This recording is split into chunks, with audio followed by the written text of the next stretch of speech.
Bonjour et bienvenue dans le Club Éco d'Objectif Aquitaine. Notre invité aujourd'hui est Eric Sarrat. Bonjour. Bonjour. Vous êtes le président de GT Logistics et vous faites partie du groupe GT basé à Bassins, donc à côté de Bordeaux. On va démarrer par une question toute simple. Quelle est votre activité qui est finalement pas si simple que ça à comprendre? Que faites-vous finalement et pour qui le faites-vous? Oui, c'est vrai, c'est pas facile de décrire un logisticien qui n'a pas de camion et qui n'a pas d'entrepôt. Donc, pour donner une image, nous sommes le partenaire de l'ombre d'un certain nombre d'industriels, et notamment d'industriels de la région, dans la papeterie pour Smurfit Kappa, que tout le monde connaît près du bassin d'Arcachon, ou pour Turbomeca, fabricant et réparateur de turbines hélicoptères, ou pour Héraclès, qui travaille sur la fusée Ariane. Nous sommes des logisticiens donc sur le site industriel. Notre périmètre d'intervention, c'est la clôture de notre client. Nous ne dépassons pas le quai de chargement. Nous participons à tous les mouvements internes, tous les aspects de préparation de commandes, de kitting, d'assemblage de pièces pour favoriser et fluidifier la production industrielle. D'accord, c'est tout ce qui touche à l'approvisionnement par exemple également, ou est-ce que quelles sont les frontières finalement de votre activité? Alors les frontières, c'est d'abord la réception d'un certain nombre de pièces, de matières premières. C'est le stockage, la vérification, le contrôle qualité. Après, c'est le stockage et le déstockage pour la production.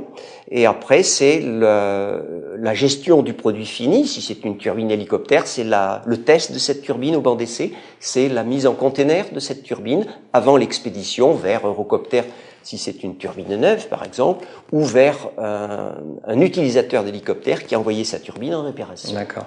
Ma question est peut-être un peu provocatrice, mais pourquoi est-ce que les industriels ne le font pas eux-mêmes finalement, tout ça? Pourquoi faire appel à une entreprise extérieure? Bien, vous savez, le recentrage sur le core business, comme on dit, est très à la mode en ce moment. C'est assez porté par les pays industriels modernes, les pays anglo-saxons, qui se recentrent sur leur cœur de métier et qui considèrent qu'un logisticien à leur côté, industriel, est plus réactif, plus productif, plus imaginatif, et propose des plans de progrès dans la fluidification de son processus industriel.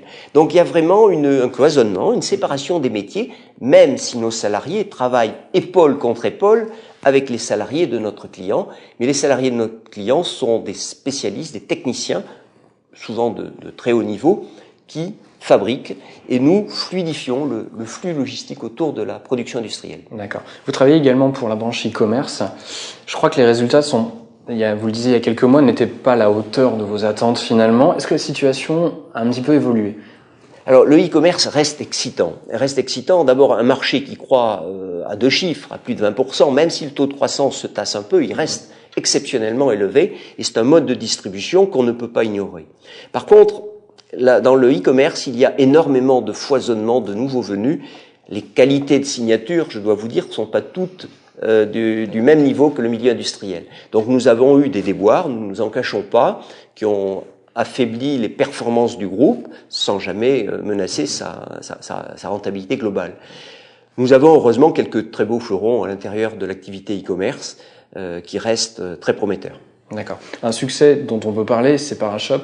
Ça fait un peu plus de 2 ans maintenant que vous travaillez à flux tendu, si je puis dire, avec eux. Quel bilan en faites-vous? Oui, alors Parashop, d'abord, voilà l'exemple d'une belle signature. C'est le groupe Moss, enfin, inutile de vous dire qu'ils détiennent des marques fabuleuses actuellement en France et à l'étranger. Ce sont des gens qui nous ont confié la logistique et l'approvisionnement de leur système de boutique. Il y en a une à Bordeaux, du reste, rue Sainte-Catherine. Près de 80, je crois. Oui, c'est ça, exactement. Exactement. Et nous faisons ce qu'on appelle du B2B, c'est-à-dire dès qu'un produit sort du magasin, on provoque un réapprovisionnement en flux tendu et totalement synchrone. Ce qui est intéressant chez Parashop, il y a la question du développement du B2C, c'est-à-dire de livrer et directement auprès du consommateur final. D'accord.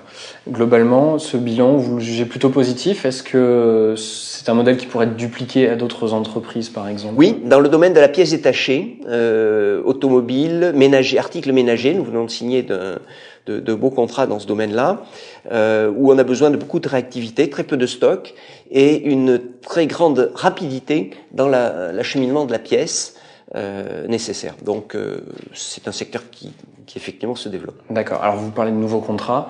Vous mettez un peu l'eau à la bouche. Que peut-on dire? Est-ce qu'il y a justement des choses qui ont été signées ou qui vont être signées dans les prochains jours? Oui, alors on a eu la chance de faire d'abord une année 2012 tonique, avec plus de 22% de croissance, et l'année 2013... Quel chiffre d'affaires, pardon, je vous coupe, quel chiffre d'affaires? Alors au niveau du groupe, c'est 157 millions, c'est les derniers chiffres de hier soir, vous voyez. Pour la partie logistique, on est aux environs d'une 50aine de millions, puisque c'est une branche très récente qui se développe fortement, mais elle est partie de zéro. Et l'année 2013 a bien commencé, puisque nous avons déjà engrangé la moitié de notre progression programmée sur 2013, notamment avec un contrat dont nous sommes fiers, parce que c'est un contrat de pure prospection dans la vallée du Rhône. Donc pour un Bordelais, attaquer la vallée du Rhône ou conforter sa position dans la vallée du Rhône, c'est intéressant. C'est Blue Star Silicon, qui est une entreprise qui était plus connue sous le nom de Ron Poulenc ou Rhodia, et qui a été reprise par un groupe chinois. Donc c'est notre premier client chinois. Et il y a eu une belle compétition. Et pour mes équipes, ce qui est plaisant, c'est de voir qu'ils ont promis d'accompagner ce client dans sa réorganisation logistique interne. Donc il y a un programme sur plusieurs années de réorganisation logistique. Nous devons bousculer notre client pour améliorer sa productivité industrielle. D'accord. Un mot sur les recrutements de GT Logistics. Est-ce qu'il y a un plan qui est prévu pour 2013? Alors, nous sommes plutôt dans la réaction plutôt que dans l'anticipation. Vous pourriez m'en faire le reproche, avec juste raison. Nous avons traversé une période excessivement tendue en matière de recrutement parce que 22% de croissance, des remplacements aussi de collaborateurs qui nous quittent parce qu'ils partent à la retraite ou qui sont atteints par la maladie pour certains. Nous avons recruté pratiquement une 45 personnes dans les dernières semaines, et tous les postes ne sont pas totalement pourvus puisque on a dépossédé à certains moments certains postes pour répondre à la demande de nos clients et assurer notre prestation. Donc on mise beaucoup sur des jeunes, notamment avec un programme qui s'appelle Révélateur de talent, qui est très très excitant puisque ce sont des jeunes que l'on prend en oubliant un petit peu leur formation initiale, mais en s'intéressant à leur capacité managériale future. C'est-à-dire on prend des futurs meneurs d'hommes, et il y a un mélange du reste de jeunes hommes et de jeunes femmes assez exceptionnels qui viennent de nous rejoindre. D'accord. Quel type de profil cherchez-vous? Alors, il y a beaucoup d'ingénieurs chez nous parce que nous sommes sur il y a pratiquement 50% d'ingénieurs dans les postes d'encadrement maintenant. Mais on vient de prendre un jeune journaliste ou un jeune garçon qui se préparait à être journaliste, et on l'a pas pris pour ça, rassurez-vous, mais parce qu'il avait un tempérament qui nous a plu. C'était un meneur d'hommes, et nous l'avons pris pour ça. Et il avait une sensibilité à la marge, ce qui n'est pas négligeable dans nos effectifs, excessivement importante.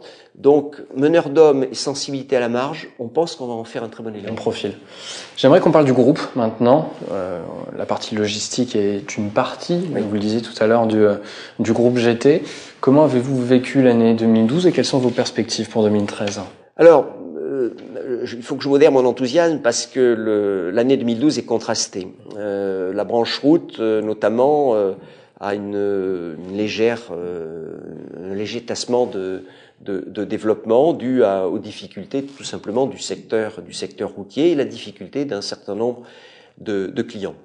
Le e-commerce, on en a parlé. Pour l'instant, cette année-là, en tout cas, 2012 et probablement 2013, c'est la logistique qui va tirer le développement du groupe.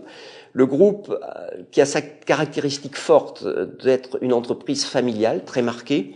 Alors, les entreprises familiales sont à la mode en ce moment. Il y a beaucoup d'articles. On montre que sur le long terme, les entreprises familiales sont plus sûres que d'autres entreprises aux caractéristiques financières plus exacerbées. Parce qu'elles prennent peut-être aussi moins de risques inconsidérés. C'est en tout cas une analyse qui est partagée. Peut-être que nous avons appris à être dit tonique, mais prudent. Et l'indépendance financière est une des caractéristiques du groupe GT. Donc globalement, le groupe va bien. Même si ces résultats sont contrastés d'une activité à l'autre. D'accord. Eric Sarra, merci. Merci. Et merci de nous avoir suivis dans le Club Éco d'Objectif Aquitaine.